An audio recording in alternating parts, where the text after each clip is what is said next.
बिस्मिल्लाहिर्रहमानिर्रहीम। अस्सलाम वालेकुम डियर स्टूडेंट्स, उम्मीद है आप सब खैरियत से होंगी। आज हमारा लेक्चर नंबर 23 है, मज़मून उर्दू और जमात हश्तम, सबक नंबर 7।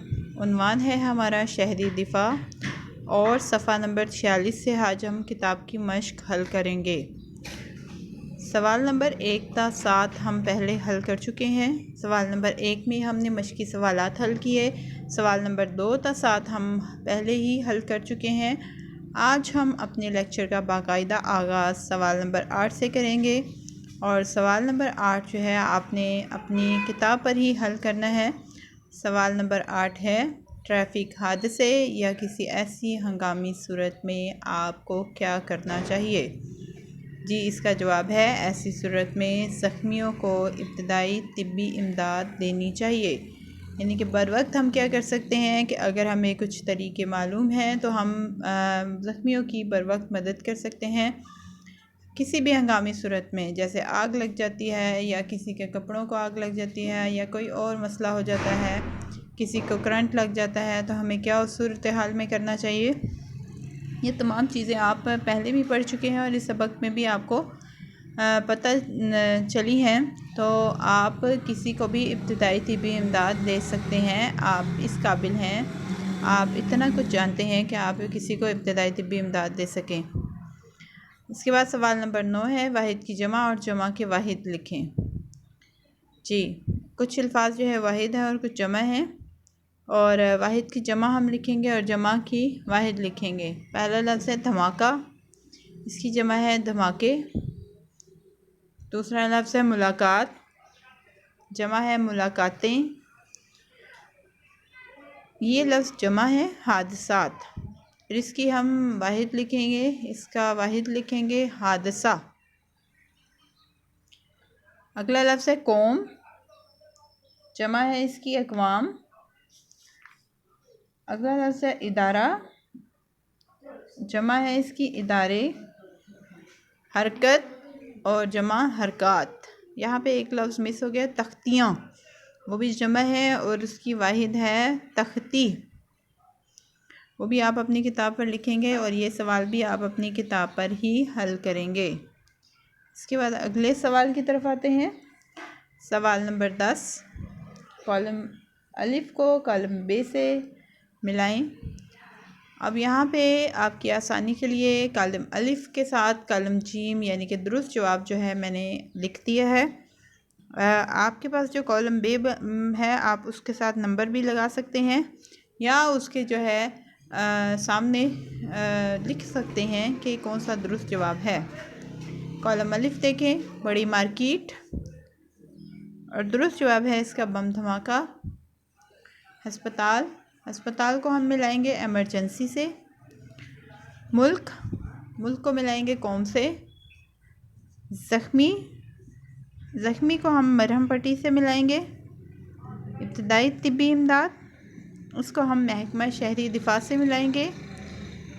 ताज़ा, और इसको हवा से मिलाएंगे। अगला लफ्ज़ है मसनूई, और इसको हम मिलाएंगे तरीके से।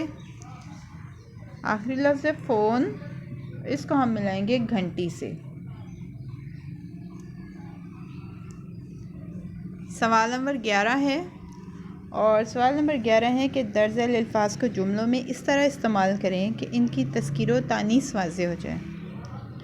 जी, तस्कीर व तानीस होता है कि लफ्ज़ मुज़क्कर है या मोनस है।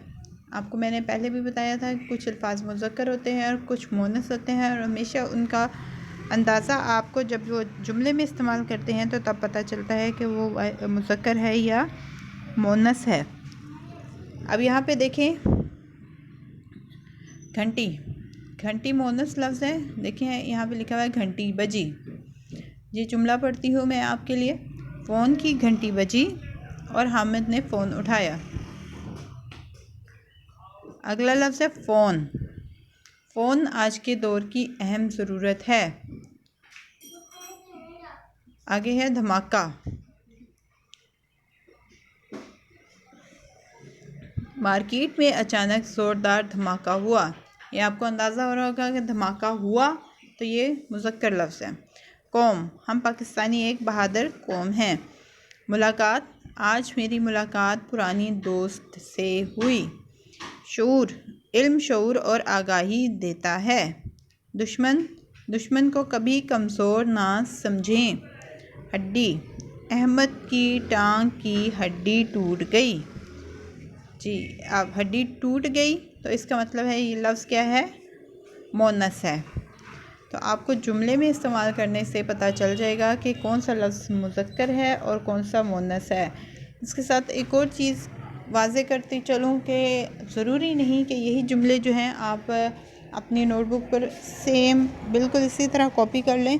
आप इनको जो है अपने इस अल्फाज में भी लिख सकते हैं, अपनी तरफ से भी जुमले बना सकते हैं और उनको भी आप अपनी नोटबुक पर लिख सकते हैं।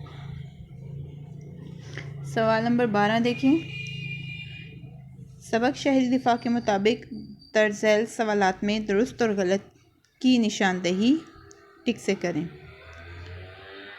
गलत और दुरुस्त फ़िक्रात, इसके आगे में दुरुस्त और गलत लिखा हुआ है। जो फ़िक्रा जैसा है आपने उसके लिहाज से उसको आगे लिखना है। पहला है शहर की बड़ी मार्केट में बम धमाका हुआ, तो ये दुरुस्त है, तो इसलिए इसके आगे मैंने दुरुस्त लिख दिया है।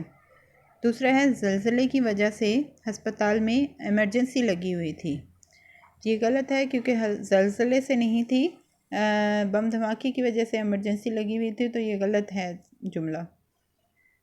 हामिद के अब्बा जान शहर के बड़े अस्पताल में सर्जन थे, जी ये दुरुस्त है क्योंकि जब वो कहता है कि फ़ोन करके हामिद को बताता है कि आज जो है बम धमाका हुआ है और मैं नहीं आ सकूँगा। इसके बाद हामिद ने अपने अब्बा जान से पूछा तो उन्होंने बताया कि वो रात भर ज़ख्मियों का ऑपरेशन करते रहे और उनकी मरहम पट्टी करते रहे। तो हमें अंदाज़ा हो जाता है कि सर्जन जो हैं वो ऑपरेशंस करते हैं, इसलिए वो सर्जन थे, इसलिए यह जुमला दुरुस्त है। नंबर 4, हामिद ज़ख्मियों की मदद नहीं करना चाहता था, गलत है, जबकि हामिद ने जो है अपने वालिद साहब से इजाज़त ली और पूछा कि वो किस तरह जो है ज़ख्मियों की मदद कर सकता है। नंबर 5, हादसे में बाज़ लोगों की हड्डियां टूट जाती हैं, जी बिल्कुल दुरुस्त है कि वो किसी तरह भी जो है हादसे में ज़ख्मी हो सकते हैं। इसके बाद सवाल नंबर 13 खुलासा है, जो कि आपको मैंने बताया कि हम खुलासा जो है इसका नहीं लिखेंगे। ऐसे मैंने आपको जो है इस लेक्चर के शुरुआत में जो है वो बता दिया था। इस सबक के जब हमने लेक्चर स्टार्ट किए थे उस वक्त मैंने आपको खुलासा भी बयान कर दिया था। इसके बाद सवाल नंबर 14 है सुबह खेज़ी के फ़ायदे, वो इंशाल्लाह हम ग्रामर जब काम शुरू करेंगे क़ायदा इंशा का तो फिर हम ये काम करेंगे। अगला है फ़िल मजहूल को फ़िल मारूफ़ में बदलना, जी मारूफ़ में हमने बदलना है फ़िल मजहूल को। पहले आपको पता होना चाहिए कि फ़िल मजहूल क्या है और फ़िल मारूफ़ क्या है। मजहूल के मायने हैं नामालूम, यानी कि फ़िल मजहूल ऐसा फ़िल होता है, यानी कि ऐसा काम होता है जिसका करने वाला फ़ाइल मालूम ना हो, यानी कि काम तो हो रहा है लेकिन काम करने वाले का मालूम ना हो, तो ऐसे जुमले फ़िल मजहूल कहलाएंगे। जैसे कहानी पढ़ी गई, मिसाल आपके सामने दी गई है कहानी पढ़ी गई, ये फ़िल मजहूल है। अगर हम इसको फ़िल मारूफ़ में तब्दील करेंगे तो इसको हम लिखेंगे कि अहमद ने कहानी पढ़ी, तो ये हमारा फ़िल मारूफ़ हो जाएगा। यानी कि आप देखेंगे कि कहानी पढ़ी गई, किसने पढ़ी ये नहीं पता, और जब हमने लिख दिया कि अहमद ने कहानी पढ़ी तो उसमें हमें फ़ाइल का पता है कि फ़ाइल अहमद है, काम करने वाला पढ़ने वाला कहानी अहमद है, तो फ़िल मारूफ़ हो जाएगा ये जुमला। और फ़िल मजहूल जो है उसको हम मारूफ़ में तब्दील करेंगे। हम मज़ीद जुमले देखते हैं। किताब लिखी गई, अखबार पढ़ा जाएगा, गाड़ी चलाई जाएगी, खाना खाया जा रहा है। इन तमाम जुमलों में हमें फ़ाइल नहीं मालूम कि किसने किताब लिखी, अखबार कौन पढ़ेगा और गाड़ी कौन चलाएगा, या कितने अफराद खाना खा रहे हैं, या कौन खाना खा रहा है। तो जिसका फ़ाइल मालूम ना हो उन्हें हम फ़िल मजहूल कहते हैं। और फ़िल मजहूल को हम फ़िल मारूफ़ में किस तरह तब्दील करते हैं, जैसे नीचे कॉलम अलिफ और कॉलम बे देखें कि कहानी पढ़ी गई, तो जब हम फ़ाइल का नाम लिख देंगे तो क्या हो जाएगा कि वो फ़िल मारूफ बन जाएगा। सऊद ने कहानी पढ़ी। आगे है गाड़ी चलाई जाती है, तो इसको हम जब मजहूल से मारूफ में तब्दील करेंगे तो हम लिखेंगे अस्कर गाड़ी चलाता है।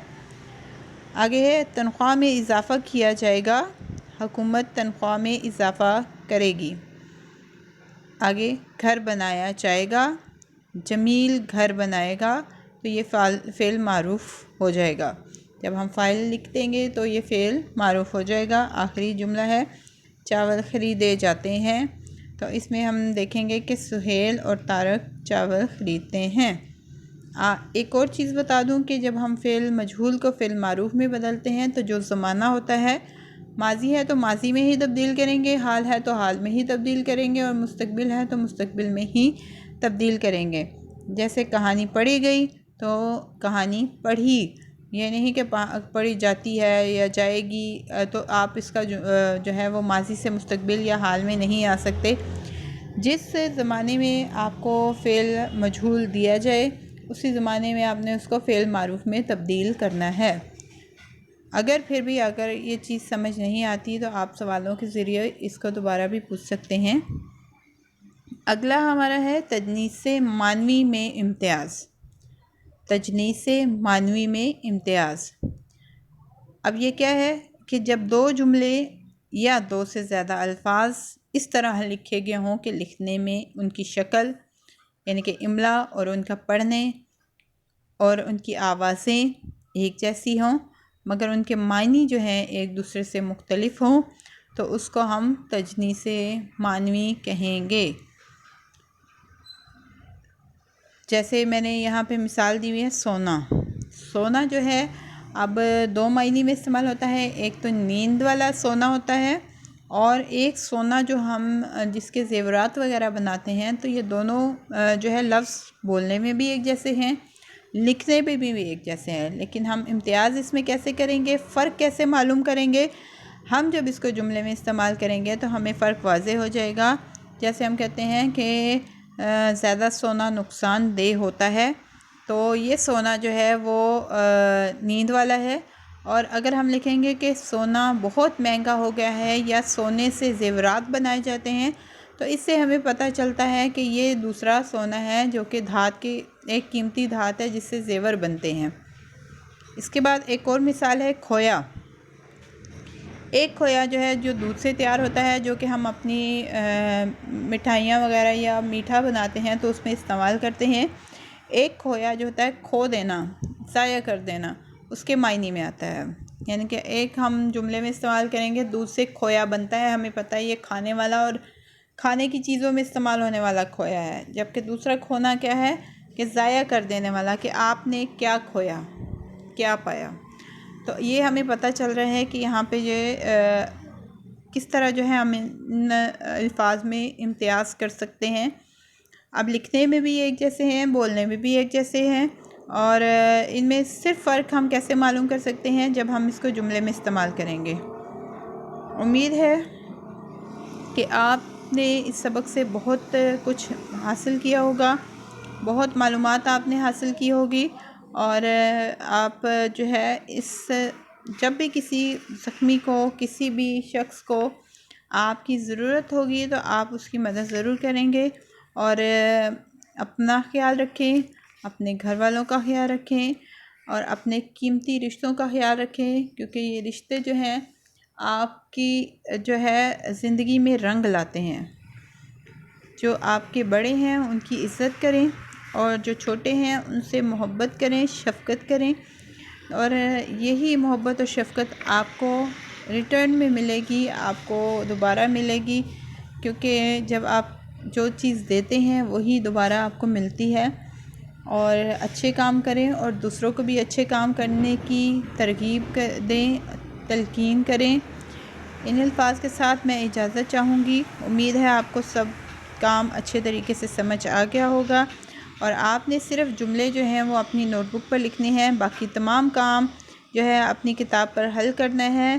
फ़ेल मारूफ़ और मजहूल को आपने सिर्फ़ अच्छे तरीके से समझना है और तदनीस मानवी के, क्योंकि ये आगे जो है मज़ीद आपके मशक़ों में आएगा, इसलिए आपको पहले समझा दिया गया है कि आइंदा मशक़ों में आपके लिए आसानी हो जाए। ओके जी, शुक्रिया, अल्लाह हाफिज़।